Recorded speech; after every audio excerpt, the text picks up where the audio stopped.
தினம் இந்தியா உள்ளிட்ட ஆசிய கண்டத்தில் இருக்கிற இன்னும் உலகத்தில் பல்வேறுபட்ட நாடுகளில் ஈதுல் அல்ஹா என்று சொல்லப்படுகிற பக்ரீத் திருநாள் மிக விமரிசையாக கொண்டாடப்பட்டு வருகிறது. இந்த தினத்தில் உலகம் முழுவதும் வாழ்கிற அனைத்து இஸ்லாமிய சொந்தங்கள் அனைவருக்கும் ஈதுல் அல்ஹா பெருநாள் பக்ரீத் நல்வாழ்த்துக்களை தெரிவித்துக் கொள்வதில் மற்றற்ற மகிழ்ச்சி அடைகிறேன். இன்றைய தினம் ஒரு மனிதர் இந்த உலகத்தில் இஸ்லாமியர்களை உலக மக்களை வழிநடத்துவதற்காக வேண்டி இறைவனால் அனுப்பப்பட்ட 5000 ஆண்டுகளுக்கு முன்னால் அனுப்பப்பட்ட கிறிஸ்தவர்களும் யூதர்களும் இஸ்லாமியர்களும் கொண்டாடி கொண்டு இருக்கிற நபி இப்ராஹிம் அலைஹிஸ்ஸலாம் அவர்கள் செய்த ஒரு தியாகத்தின் வெளிப்பாடாகத்தான் இந்த பக்ரீத் பெருநாள் கொண்டாடப்பட்டு வருகிறது. இறைவனுக்காக வேண்டி தன் வாழ்க்கையில் எண்ணற்ற சோதனைகளை தங்களையும் தங்களுடைய குடும்பத்தையும் சித்தம் செய்து கொண்டார்கள். தன் உடலை இறைவனுக்காக வேண்டி தியாகம் செய்தார்கள், கொடுப்பதற்கு முன் வந்தார்கள்.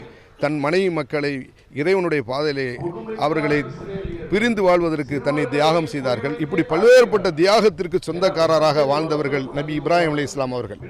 அவருடைய தியாகம்தான் இன்று உலகம் முழுவதும் இஸ்லாமியர்கள் பக்ரீத் நாளில் கொண்டாடி அவர்கள் கொடுத்த அந்த குர்பானியை நினைவு கூறுவதற்காக வேண்டி தங்களால் முடிந்த குர்பானிகளை ஆடு மாடு ஒட்டகைகளை அவர்கள் குர்பானி கொடுத்து ஏழை எளிய மக்களுக்கு உணவருந்தி தங்களுடைய அந்த சந்தோஷத்தை பிற மக்களோடு அதில் குறிப்பாக இஸ்லாமியர்களை தாண்டி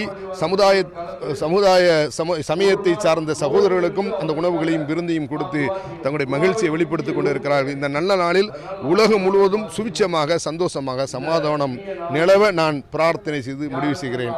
வாஹித் தாவான் அல்ஹம்துலில்லாஹி ரப்பில் ஆலமீன். அஸ்ஸலாமு அலைக்கும் வரஹ்மத்துல்லாஹி தஆலா வபரகாத்துஹு.